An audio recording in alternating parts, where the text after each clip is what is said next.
Pour comprendre qu'on est atteigné à gymnastique, Atanaza les sœurs religieuses, na la sport nanga sous la musique à interprétation, la musique à papa nanga. Papa nanga za na flash mo etona na musique bilo wana. Lelo lora bazongi to kwa esuma yanga. Nous kono lela. Maman mo na kwa isimongo. Dans un truc mo. Ngai même j'ai dans mon kendi les grands qui pas comprendre raté. Banzembo 4x4 na yemba wana pesa génération na été. Pour génération il a fallu pour pas na faire rigole là. Donc 4 Naina lo baboy. Ba député yo. Ba no maki bango ba député. Ba da esation.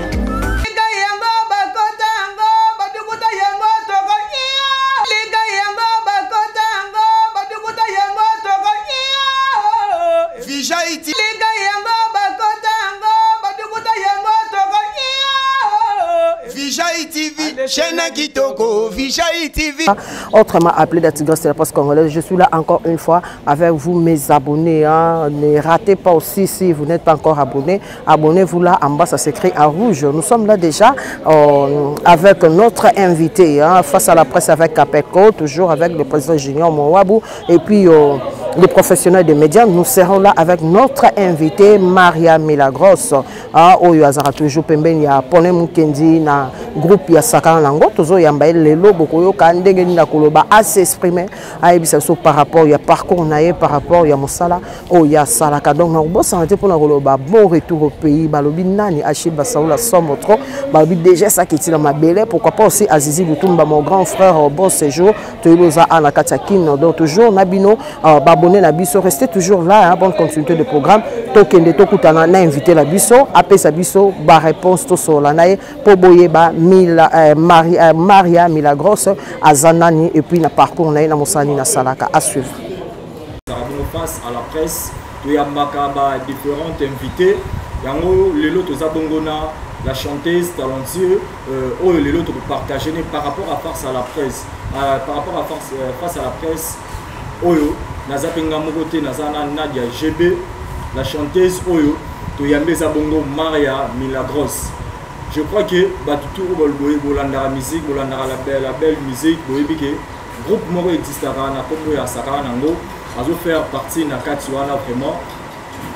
Je crois que bon on a déjà Nadia GB, Wazabongo attaché de presse et à l'artiste à Rosala présentation na EP, à Rosala exposé par rapport il y a Nenge orientarapé artiste dans cadre et à accompagner par rapport à presse quoi. Nadia GB bonjour. Bonjour Prince Kinwani, bonjour chers confrères. Alors, Toyambi vraiment artiste et mouné et cannabis au Congo. Je vais un peu rectifier là où Kinwani a le bibi qui appelle total ma monde entier. Hein? Ouais. Maria Milagros ne pas chanteuse Yasakana Nango. Non, Maria Milagros Aza artiste et patronne il y a groupe Naemoko la team Milagros. Alors elle à Kendaka Sak à Bandaki. Je dis bien à Bandaki. Non, elle faisait, c'est français. Elle faisait. Voilà. Pour l'instant, elle parle. Nzonding. À qui Nzonding, ceux qui m'ont tapé Nzonding, ton parcours et carrière n'a été par contre à sa chanteuse, il y a Barbara Kanam. Mon parcours c'est ça. Donc Sakana Nango n'a vraiment que épinglé mingi na ba débit il y a ba élément toujours ça la été parce que à Kendranden Nzonding ba bengue pour abeta moi qui atalaku qui koyem ba nyoso wana ça. Désolé cher confrère, je ne suis pas en train d'ignorer ça parce que je suis son attaché de presse donc je la connais vraiment, je connais tout ce qu'elle fait. Donc à Kendran Nzonding kuna tout comme à ça la Nzonding na ba fait rigola, à ça la Nzonding na ba Ibrator, à ça la Nzonding na ba artiste béni.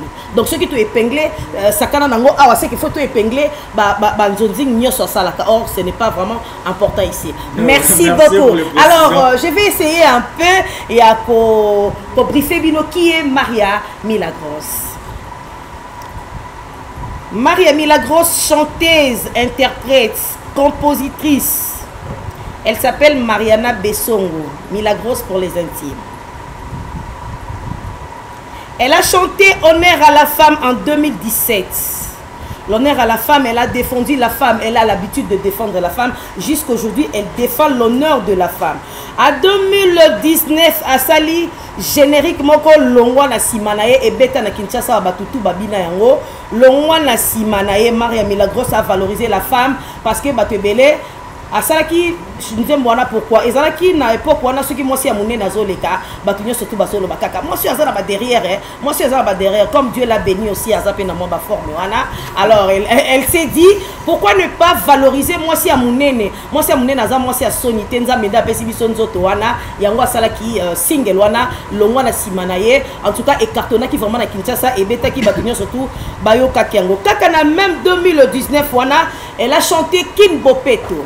Kin Bopeto, Maria Milagros, Ayembeli, Mboka Nabiso Congo, c'est vrai, na Congo, tout le monde qui salté tant gouverneur Nabiso Gentiningo Bilakota qui a Pesaki Ada Joana, comme rubrique, Kin Bopeto, l'Obama qui partout. Alors, Maria Milagros étant que congolaise, chanteuse congolaise, Alingarambo Kanae, voilà pourquoi elle a chanté Kin Bopeto, Nzembouane Zalaki Kitoko Mingi vraiment.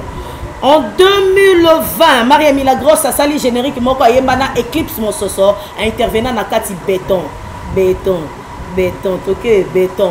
Donc voilà, générique, on a et Zalaki tellement qui comme juste pour vous dire que Maria Milagros a chanté ce qu'on a déjà single et belé déjà na marché, toza na single moko ayembi na bakimbangiste na ba chrétien a sangisi vraiment culture religieuse et belé pour tout le monde a comment babokabone zalaka bakimbangiste bazana coin na bango ba chrétien pe bazana na coin na bango mais Maria Milagros a sangisi siko e batwana nyoso tout pour asali nzembo single.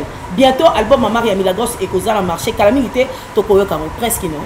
Merci Nia DGB. Je crois que Anderotou Baza Awa, journaliste, vous comprenez que j'ai passé l'exposition par rapport à parcours à Maria Milagros, la question peu moussou, vous appelez à la Katiwana, mais on laisse aussi la chanteuse. Moi, Liloba, de retourner à la question, moi, Liloba, par rapport au public, par rapport à la journaliste Baza Awa, la chanteuse Maria Milagros, à vous la parole. Vraiment, aussi sur son Alors, bonjour à tout le monde. Ça dépend de l'heure sur laquelle vous allez nous suivre. Bonsoir, bonjour à tout le monde qui aime bien ces journalistes et aussi ces grands journalistes de mon pays. Alors, bonjour tout le monde. Bonjour. Bonjour. Voilà, je m'appelle Maria Bessongo Milagros, comme a dit Nadine GB. Milagros c'est mon nom de scène et pour mes privés à moi, je suis chanteuse congolaise. Voilà. Maria, je pense que ce n'est pas fini. Alors, je vais essayer un peu d'éclaircir la question de Prince Kinoane. Alors, tu nous parles de toi. On a des questions à vous poser, mais parlez-nous un peu de toi. Maria Milagros a commencé quand sa carrière artistique? Maria Milagros a été maman, donc Arabini, donc les arabes un peu particuliers par rapport à bébé sur la botamana à l'hôpital. Donc après, na bandine Kodi, après na église à Mikolo, et après. En 2011, nous joignons surtout en charge. Alors, qu'est-ce que je fais? J'ai commencé à voir ma famille, l'héritage à Mibale. Ils ont un souki, na goyemo. Na kana peu souki bien, mais na non. Côté mon père, na souki c'est pas. Moi qui a envoyé un peu na bidon, na goyemba. Curieusement, na bandi na kenaina. Une fois, mon père, la kenda beta na zongi boy, 22h, papa lui donc moi si avec le bête na papa moro boye, a beti et tout, mais na prouva qui est que pour yemba pesa mon sala tout autre que avocat, tout autre toutes ces femmes baza ba médecin, tout autre misala nyonso eza le roi bana dia GB ba bongina ba journalisme ninga bandela ba. Donc appel derrière ma bé ce qui est comme yemba. Donc voilà un peu comment parcours Nangezalaki. Très très difficile dans ma propre famille de m'accepter tant que chanteuse, mais je les ai prouvé le contraire. En compagnie bien sûr des bananes d'IAGB Baebi, je suis restée ferme et je regardais devant, focus à ce que je voulais vraiment. Je ne dirais pas que na comité, non na comité, parcours nanga ezaki un peu turbulente. Je suis passé un peu de partout.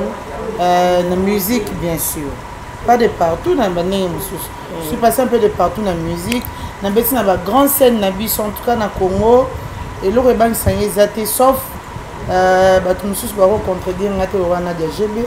Et tu as na ndo beta peut-être na terrain c'est mba on a betité calamité na terrain Gili non on a betité calamité mais ce pas total ba fille à ville ba chanteuse à ville ma mais la grosse ça yambo o amoni on contredire nga abengi nga to soit na fait comme il faut dans la ville na sisa daba salle tout na robeta kuna route romérate do etika ce qu'on a ndo kitaboé bisika to vanda donc parcours na turbulence tango yango wana. Je salue aussi en passant mon frère Ibrator Piana Yale Baswante donc Vedi Baswante donc na voiture les lots pendant ce pelisayo na rythme idéologie à Papa Wemba donc au Andima qui participer à une chanson single nanga sans jaloux sans valeur sans quoi qu'un à même à gauche droite donc na benga éclipse ayape mobimba mes salutations éclipse mon soson zamba ba nuance yo yebita on a longola mo babor na yo na sakana nango olela ngo grave donc il est passé pela une participation aya pe na single nanga ya béton to boira kinaye donc na linga ki pena aux agressif tepo le roi ya zali déjà monini na celle moi qui sexy quelque part dans un peu sexy donc après ça j'ai fait mon thème avec une de mes collègues Naïm c'est pas Barbara Kanam d'abord Nathalie Tingani que je salue, ma copine des dedans quoi. Donc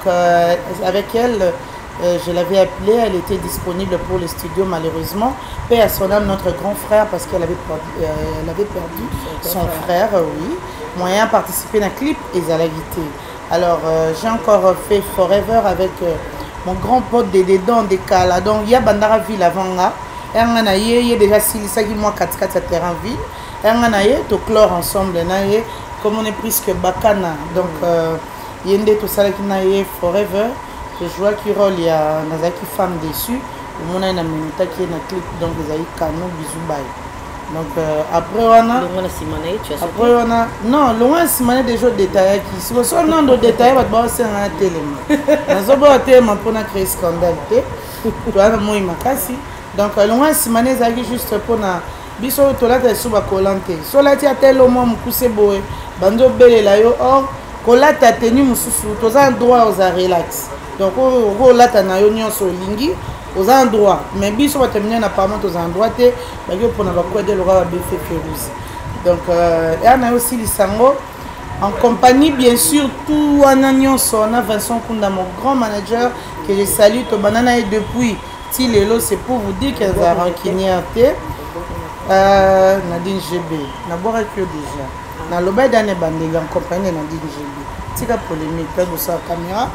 Donc Vincent Kunda que je salue mon grand manager qui a bien bel et bien son label New Concept Management qui est maintenant aujourd'hui le patron de Congo River que je salue. Il est toujours mon manager Tokabwana. Jusqu'aujourd'hui. Ah, félicitations. Nakabwana tout difficilement. Yo te non peut Tokabwana. Jusque là. Naolongwana bon tozara na Vincent mais il y a une dame à Yoko Tanagata club wana taliga moi étoile mo réseau ngenge atali angoti ah Maria Milagros Yarana Nto Solo là, c'est la dame, c'est ma patronne, la patronne du Point Caplan, la patronne de la fondation Engenga que je suis secrétaire, la patronne de Caprod que je salue, Madame Sonia Monanso engagée, Maman Motema. Donc, à Talaki, à l'Obagi, non, mais Maria Yarana, nous avons un projet, nous avons exposé les SMR, Yomoro Yebi, GBE Yebi, à faire église et Panzani. Dans la minute, il y a comme c'était là-bas, catholique là-bas, protestants là-bas. Or que, biso tout dans la conquête, il y a là. On dit moi bimi kolo so inza mazonte biso so kambisa tokende donc biso tout là-bas na Nzambe so tali ki mangiste ba lu rapport ko talola so tali catholique même chose mais pourquoi toujours c'est jugé pourquoi tu ko accepter que Nadia Jeba lingara rouge et que ngai na lingara nga pembe a accepter l'autre lingara na pe mwindu donc c'est très difficile d'expliquer qui est na participation bien sûr il y a le DG Africaine papa Lotonzo Lantima. Après ça, il y a un concert à l'Obagité. Le roi a perdu papa en décembre.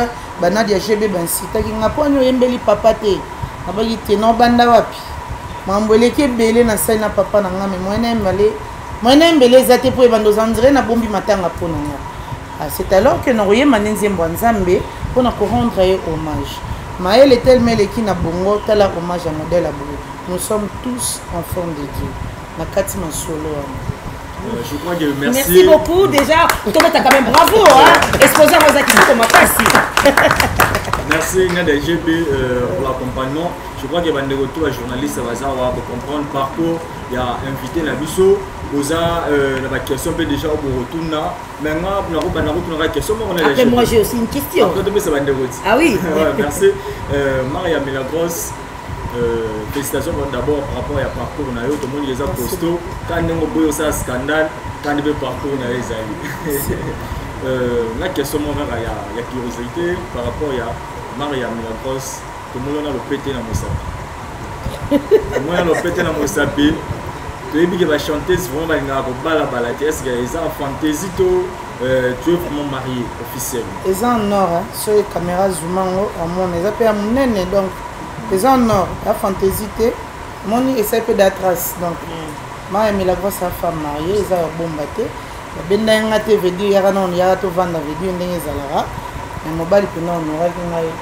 Pourquoi? Parce que moi, je la grosse à sa vie aussi, à vivre privée. Pour ça, la musique, yanga te permettra de chanter ça balaté. Non, ça dépend de l'ambition. La musique est profession. Donc, on tire à parler, on a qui au bêta libanga. Na pena bimana ke pote talibanga so na zongi chérie bonsoir mes enfants coucou bisous bye. Merci. Voilà, Maria Milagros, des questions à te poser. Alors j'ai animé à son mariage hein. Nazaki animatrice à mariage Johanna. Donc ça ranime mon marabout belé. Alors c'est une sœur pour moi, Maria. C'est pas aujourd'hui qu'on est ensemble. Maria, ma première question est celle-ci. Nous avons dit que Nango na sakana nango, le vieux Polémou qui dit que je salue déjà. Au PSA qui façade animatrice. Tout le monde a Maria. Merci dans la dédicace on est la Bella. Merci beaucoup pour ça. Alors au anima makasi j'ai ça tipo ceux qui m'ont attaqué misu. Alors j'ai ça qui ndé azo boaka. Du coup au changer biso forme, au quitter la biso malamoko pas honneur à la femme. Maria Milagros, femme intellectuelle. Je vous signale que Maria Milagros, assise à vraiment à l'université, nous sommes complets. Aza chanter, c'était tout le monde a regardé. Je vais question. Voilà question. Maria, au long na sakana nango, au saïli biso qui chisa tipo, au yemba la moko honneur à la femme, au valoriser moi si au yembi rumba et les cas kitoko. Différent soit là. C'était pourquoi? Parce que pour la battre belé bakasaki au tika la kaka animatrice des animatrice vraiment ya basi na Congo bazara milité. Mais au changeant balama ko rumba. C'était dit à quoi? C'était dit net yo. Est-ce que on a contacté na ça bino ye. Ba journaliste pardon pour poser la question ma cité. Na loba qui on te pour na ba na question na yote. Mais bien que suka wana ma question na répondre. Vas-y. OK. Mais réponse dans les à le roi yote. Lelo sungami na moni bandeko musu baza ba poser ba question. Mais yo ko sala émission mombayo moko te. Là tu es en train de poser une question? Ouais, on a posé une question. Je suis désolée les questions sur le mien. OK, donc deux ça la émission mombayo moko nenga pe na robeta carrière na temps normal na rose animateur, na rose appel chanteuse, animatrice, chanteuse, na koti pe na moi. Bon ça dépend, so c'est nzembo. Nzembo na ro yemba te wana juré bino na miso ba caméra na mino to ezali awa. Nzembo na ro yemba te ezali yaka tianga kuna to kende kuna esila mbuma esili wana nde na ro sala ngote na ndenge na ngai na lobi bien wana eza ndenge na nga na ro sala nyonso sauf ba côté kuna. Donc na ro boaka sérieusement na boaki neti na boye donc na ro boaka malheureusement na loba mwana boaka te na boaka mais ro yemba na zo boaka te pour na za na pe mwasi. Donc na ro boaka ro yemba boaki lo mo bo animation na yembi pe et puis na zongi sous douce to yekolara yango na musique interprétation. Donc na sala ba karaoké na ngai na beta ba karaoké donc naza capable de yembelo mbiliabel a Betty Masikini Luambo Franco et Coli Sarapé chanteuse. Ozomona et Coli Sarapé moi résonance musicale moro boye. Au monde a pena que non ou comme il pena na posture en haut malgré ce n'est pas donné à tout le monde. Merci beaucoup Miliki de la presse. Oui, bonjour artiste. Miliki, bonjour. Bonjour, moi c'est Miliki de la place, ma chaîne c'est Master TV officiel. Question eza boye. Ndenge oya na monde la musique, okuta déjà bandeko basi lokola yo. Maintenant o apporter nini? Oyo bandeko wana basala kiti lokola ba mama chala mona ba mama Mbigabel, ba Meji 30 basindi leker. Ndo on vanda ke na ndako le biga o bon basala kiti ngai na ye na question. O apporter nini na musique congolaise? Merci. Polémique et banni. Bofungola matoi ni boyo kaningai. Mais franchement, na boyo lekisa mungu na biloko mama chala mwana te. Mwasi na mwasi azana nzungu na ye na lambeli na ye. Quel que soit quand je vais passer, même jusqu'à ma mort, personne ne viendra préparer comme Maria Milagros. À tout télécharger repas na Google total on a YouTube. Et Robi Magou ya mutazolia na YouTube te. Donc moi si na moi ça na lambeli na ye, le boko na ye c'est la même chose que la musique congolaise nous amène. Maman Tchala moi na particularité na ye, oh nga Milagros na komate. Maman Biliabel même chose, maman Betty paix à son âme, maman Lucie Yenga paix à son âme, maman Pongolo paix à son âme. Ba même la biso ba chef vraiment oh lelo. Et ara difficile. Na pesi mbote na maman Sandra Pongo, la fille bien aimée à maman Pongo Love. Lelo oyemba, azoyemba makasi, mais lelo azo signé kakate parce que maman Pongo Love a betara parcours na temps normal. Maman Sandra pas zo beta na temps normal. Donc lingo baté soki na mo kitania papa na nga na sala comme mon père non, na tambola na nzela na ye mais na remarquer le rôle nga moko. Donc Maria Milagros a une contribution na ye étant que Maria Milagros. À l'époque moi, si je suis interprété, je sais que tu peux, mais bon, mon image est interprété. À l'époque, je disais que bonheur à la femme, ils allaient quitter, malgré que vivant, c'est ma maman, malgré papa et ma maman. Mais ce qui peut honneur à la femme, ils ont une écriture, ils ont une touche, ils ont une donc, Patrick Beckham a aimé maman. Patrick Beckham pas aimé maman. Il fallait pour par où tu as aimé maman. Mais aux hommes, il y a maman qui est différent par rapport à talent na talent. Ouais. Donc en tout cas, Miliki de la presse, j'espère qu'elle a satisfait mon tour. Rachel. Merci. Maria Milagros, hein? Oui, maman. Déjà grosse, on est ça déjà. Non, Milagros, c'est définition en miracle. C'est un nom espagnol. Oui, merci beaucoup. Je suis Rachel Bikanji. Merci maman Rachel. Rachel là, ma mère fort. Merci beaucoup. Maria Milagros, artiste, chanteuse, en tout cas à l'honneur, c'est parmi les hommes. Premièrement, tu dis bien, tu interprètes, composaka, auteur et compositrice. Et combien de chansons pendant ton parcours, ou aussi au composa, et puis ils ont fait ampleur. Deuxièmement, je sais que tu sais interpréter des hommes ou des femmes, mais idole pour ça, malgré ta profession. Mais où est ça en pifo, non, pour ça, pour cette dame, je serai Maria Milagros. Voilà ma question. Avant de répondre à Mela Maï. Mela. Merci.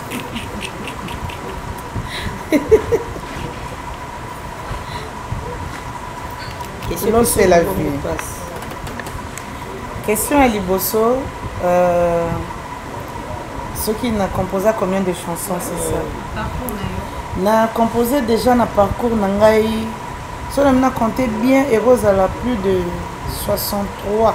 63e de notre Gokoma. Mais nous sommes en limité. Heureusement ou malheureusement dans le monde, ils ont abattu Missous Baebio. Ils ont abattu Missous Bando continuer à découvrir aussi longtemps nous na comme le rôle là-bas beaucoup la kananga fali pour pâté. Nazo ya nan. On a mindi maranangai. Les un secteur mon baebinga mais batu Missous le roi pe na ba caméra na bino na ba téléspectateurs na bino ba vous avez opportunité à redécouvrir ngai. Vous voyez donc net honneur à la femme et talama pas mal. Allez-y faire un tour na YouTube nanga. Bon, on a donc déjà à mon niveau, si on a 300 000 kilos de vues, donc ça va. C'est que ça n'a pas tout, sans promotion. Pardon, non, sans promotion, tu es dans YouTube.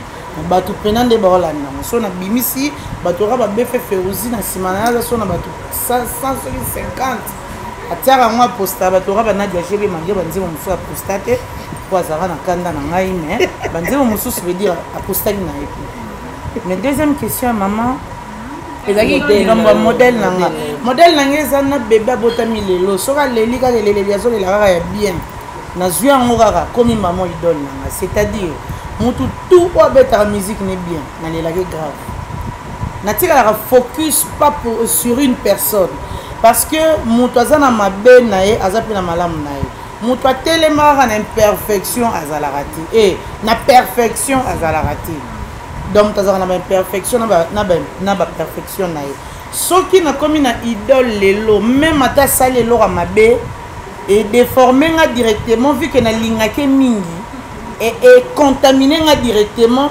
nakomona kaka bien or il faut tozalaka na misu na matoi ya comprendre que mwana mai asalaka bien mais lelo afute bomona air pas afute wana mosusu pa bimisi en tout cas ya beti bien donc nazalaka na nga na idole moko boye ete particulier yanga moko non motu to abeta musique ne bien aza mokolo aza mwana eza kufa eza oyo azoya botama aza na ye na masolo vu que air kaka botama so aleli bien na maternité idole na ngamba.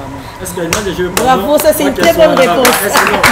La réponse est est-ce que exactement que boy a beaucoup là batu misusu soit ce kaza inférieur ou bien supérieur na yo zo boy a beaucoup là ou comment parce que surtout dans la carrière musicale presque musicien nyonso parce que la musicien bosso il y a le musicien moko kaka o ezaraki a peu sur peu moi envie wana musique bon neti nani no fula te déjà na banene début nazalanga rancunier te nga pe musique na beta eza na polémique te neti nani na bo fula tant comme on msana biso lo asala bon là par contre on a bon idole na nga neti ya on azolo ba neti yo to yeba na kito moi nga neto yeba ni boye na bisiko na kolanda yo très souvent so tindeli nga pelia na WhatsApp so tindeli un PV na kolanda yo mais so na komi idole mingi na yo neti étant que journaliste ata papa mosusu ata dadi asali eloko bien na nomona bolamu nete mpo natikali focus sur yo donc nyonso eleka na mokili moye namona yango lisusu eza te nzoka kozala artiste il faut tala partout mpo otiraka ere otire momoko kaka jeba oloba na nga ekocompose mpe nzembo mobimba nzembo eboti mpe nzembo eboti nzembo tosali chacho le roi vie na nga kofolo mbi. Merci, je crois un journaliste. Une autre question. Boto.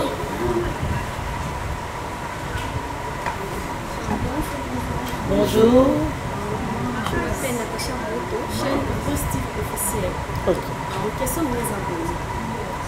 Pourquoi Bino a chanté les abonnés à quel poste volume après le micro. Boyoka na raté nous allons boyoka qualité. Tandis que les bossa la bossa la moko Bino tout. Et puis est-ce que ba 12, ba 13, ba 14 déjà permis na bino ba artiste pour une question de mes abonnés. Ok, bah 12, bah 13, bah 13, bah 14, la bino ba star. Attends, je vais t'aider de ces côtés-là. Ok. Parce qu'elle n'est pas trop ba 12 wana. 12 c'est-à-dire ba musicien des alara omoni ke wana Maria oyebi ke Maria yembaka mais amoni abeto kara mais ayebi on ba benga 12 13 et puis on dit mana passe non seulement Karane de GB because ça l'appelle producteur moi ebolu ki la Maria mais la grosse a yembaka bien a fini. Bon apparemment vous comprenez bien te nazongeli sur la réponse ba chanteuse wana bayoka na ratende na yebi bango te po c'est très difficile na ba chanteuse ana l'autre là bayoka na te po nga nalingaka bango tout na ndenge moko naza na nga na chanteuse te aleka na caméra na bino aloba fi wana nalingaka ye te mpe aloba pourkui alingaka nga te po nga nalingaka ye nayebi te bango wana bayokanaka te peut-être so botangi nga bakomona bango comme ça nga so tosisi émission eke oluka bango en tout cas naozongisa bango naoyebi se olingaka oyo te mpona nini eza na sens te po liloba nzambe mobeko atikelaka biso eza bolingo donc il faut linga ye soki aboyi tomemi bango ntina RTNC bango bazomérite okutaka Patrick Muyaya po asangisa bango me liboso ya TV mpona monde lelo wenge kuta esangani so oyo oboya moninga no mwasi pwani mpo oza na nini lipati aza wapi lipati lelo aza wapi moi surtout bangaka na tango kala zotambola lokola mapata ezoningana c'est bien mais vignon c'est ezalaka na fin nango finalité wana soko ke nango bongo na makambo mabe na kati likolo nango osili donc toyebana na biso te mais na kati kaka koyebana te wana nde tovandi tozala na bolimi eza mpe liteya napesi bango oyo kolanda ngai ozala na rankine na l'autre là en tout cas tika no mpe na ntina te l'autre là osalaka jamais le roi yo mpo osala jamais le roi l'autre là soki mpo bombi producteur yango asengi mpe numéro ya moninga mosu obombi akabela mpe mbongo akache mpe te donc apesi mpe mbongo mpe ya pourboire balingi babambi te na concert donc désolé osali noka manque à gagner. Merci beaucoup. Christella.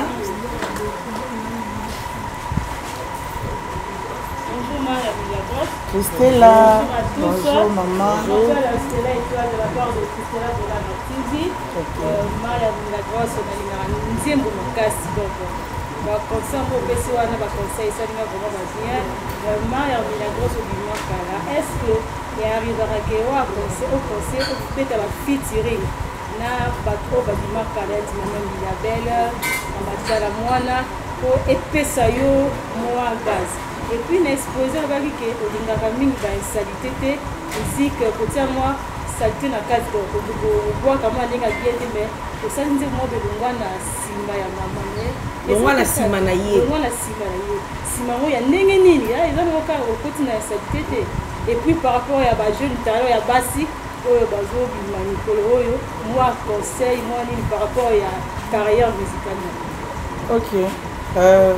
Question na liboso choqué ngama makasi mais nazo répondre au peu de manière moko choquant nangaki pe na choqué au moké na sala featuring na musicien moko te po apesa nga gaz voilà ça c'est déjà de impôt gaz mutu apesa ngo ya nzambe donc lobi ya mutu ayeba yango ezaka nzambe basali mpe bafeaturing ebeye na bakofi na banani par rapport à vue toyebi ke bachaîne na bango ya monétiser et que balola on peut bien ba vie payer mata mais na boye koya te na boye soto tunani ba bureau ne na boye na tina bureau quoi soto tunani ba bureau koya te donc buzz eza bino rande boza boye mama chala mwana komi amoni ke o elo senga maria soit soki na komi ngamo pe na moni ke o elo senga mama mbili ya belle to na moni o pende lo senga faire pour biso to beta musique intelligent to beta musique ya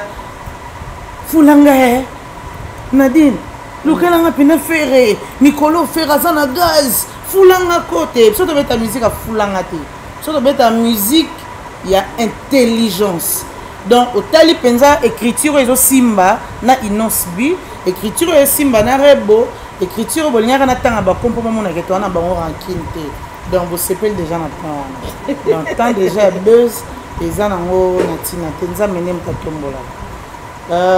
Question monsieur ezaki nini ya mama par rapport à bainsanité ne nayembaki longo na nsima na ye longo na nsima na ye nayembaki boye kobeta kebo na balabala leta eza nango infraction te batonton ya quartier bajeune ya quartier donc disons quitter derrière moi en fait donc nakoloba ndenge na lingala nayebaki te nadine jebe comme azalaki wana yayebi lingala très bien mbandi avandi awa alobaki signification nango longo na nsima na ye du moins ki akosanga so akosaki ngai en tout cas nasengi na bino nyonso pardon na non c'est comme ça au fait quitter derrière on a déjà musique nanga vraiment na c'est basé sur insanité te yango na générique nanga moko ezobima boyo rada jaune alobi mosala ya musique tikela ba musicien ya nzoto qui est na chambre pardon nazonga ete bonjour maman Nana. Oui, Nana Sangara, vigile officiel télévision. Question na yoki yo awa malgré na moi retard de côté de Sima Bandaki, na yoki lobi baninga mususu wa ba chanteuse baya bosanga lokola wenge 4x4. Est-ce que oso mekaki ko kuta na baninga na ko sola na bango na boisa ke bosanga. Bosala pe no na bino. Lelo to moni yo oza lokola mwasi, lelo ya belle mama Pongolova, personnel, mama Betty Masikine. To moi mama la biso bakela. Bino bozo promettre biso nini baso bozo ya loto mo na bino na kati ya satana nango saka na ko benga ngo eza lokolo eloko bozo sanga dans l'ensemble lelo ko promettre biso nini ko tozela lobi na kati ya musique congolaise. Merci. Merci beaucoup maman Nana. Déjà liboso boya to sanga na wana na salle de Nzembo. Nous sommes tous enfants de Dieu. Na sangisi premier couplet nanga ezali protestant, deuxième eza kimbangiste, troisième kimbangiste, quatrième église corps du Christ, cinquième catholique. Tokoy na église de réveil avec papa Benjamin na PCM Beauté. Tosukisi na protestant. Tosali on a sali yango déjà na kati ya Nzembo moko. Bon, Islam na luga ki mo banzembo banandi djebe balinga banzembo na ngona nte mais ce qui est pour ça on peut deuxième épisode il y a rendez le capro et au sala ko sangisa ba religion pourquoi pas ba artiste. Déjà pour nous répondre à la question à maman Nana, tous a déjà na nzembo na bisala dans YouTube, nous sommes tous enfants de Dieu. C'est qu'on a zonga ki bongai nzembo mususpect déjà ezali pour l'unité de nous le Congolais. Kalamingité Bomona, je n'ai pas encore fait appel aux chanteuses, à mes amies chanteuses, mais na rosa la bango appel, oh la royamba appel nangai positif, aye, to sangani to sali quelque chose de bon pour kaboneza un petit na mongote. Merci, je crois que merci beaucoup. Nana Sangara est satisfaite. Question nanga ngana tunara par rapport ya bandeko na yo pe poto clôturer même so j'ai battu na to clôturer bandeko na ba chanter c'est belé au talaka malgré tout le go na idole na yo vraiment sur te bango tout baba idole mais to longo la génération mikolo de la génération na yo bandeko ni au monde na basala musala malamu so ko talier pe boni ngazo yemba so to yo ke ngazo yemba a cho pe mo ba chair de poule oza vraiment na polémique bango nyonso basanga ba chair de poule oyo toi sala musala bien sûr. Ma bien, oh, nous ça ça bien. Ça ma chère de poule. Ada deux personnes là. Baza est belé, ba comme on a bango ezé belé. So na na ndotanga misu na bosana. Et na bosana et côté polémique. Na bibino na ba titre na bino et comme bokoma Maria Milagros a ignoré kaka oh comme on est erosanga na liste. Na se préserver du danger. Baza est belé, bango nyonso basala musana bango bien. Coup de chapeau na. Voilà, Maria Milagros, comment tu dis Momoko? Merci docteur. Inspiration on est parce que quand la clip, koyo ka malobo ezaka na nzembo wana, inspiration. Merci docteur. Tous les gars ils peuvent kotuka ba docteur mingi hein. Ba docteur tozo finga ba mingi. Ndenge ba finga bisobe ba chanteuse pe mingi. Ndenge ba finga pe bino ba journaliste pe moi mingi. Ce n'est pas bien. Ce n'est pas bien. Journaliste mort à Sambousa famille mobimba non ngai idéologie on a lingara ngote c'est mon ninga muswa sali mabe permettre un peu l'autre à quoi arranger ba médecins ce sont des gens au ba accompagner biso dès qu'on a déjà conçu et ozo bandana yo déjà ba nini na yo ko kende déjà pas un médecin munganga biso ko za na zemi abandino déjà na libumu obota miti okomi mukolo boye katala iso kende hôpital te. Ata lelo na hôpital a Nadia Gébé na kuti yango salité carrément pesa bango ata conseil. OK, ça va oleki opesi bango conseil soki esimbité na préserver santé nanga na baluki na kei na hôpital mosusu eza un peu plus propre par rapport ya ndenge na lingelelaka. Par rapport à ndenge na zoboela soko vandi wana liboso porte tout le jour ba malade peut bazo continuer ka ba okota mais ngai nde na zoboela. Mais les malades doivent se faire soigner. Tu vois un peu. Na yoka ki moi pas si wana to sola na baninga docteur misusu. Misala na bango ezalaka un peu moins nini docteur a sali erreur médecin malgré médecin ça a droit à erreur te pesa santé les autres qui montent mais il faut savoir aussi une chose ba opération monsieur les rapé mabe batu misu balobara soki na bika na ngolo nzambe. Donc tout à l'heure parce que na bika eza grâce à docteur wana eza grâce à nini non médecin ça na mayele à soigner mais c'est Dieu qui guérit. Donc médecin royara pas soigner mais c'est Dieu qui guérit. Coup de chapeau na médecin on a salanzé mon baki merci docteur. Il faut toujours dire merci aux médecins. Merci beaucoup.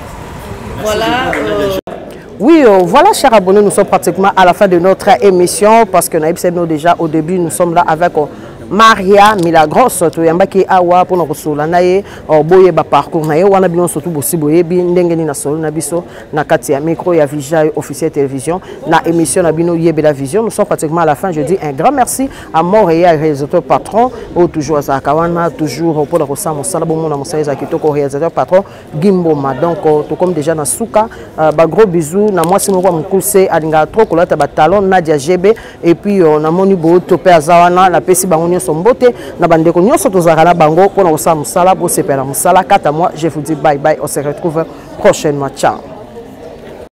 Naina lo baboy. Ba député yo. Ba no maki bango ba député. Ba da esatio. Liga yango ba kota ngo ba dukuta yango toko iyo. Liga yango ba kota ngo ba dukuta yango toko iyo. Vija iti. Liga yango ba kota ngo ba dukuta yango toko iyo. Vija iti. Chaîne kitoko. Vija iti.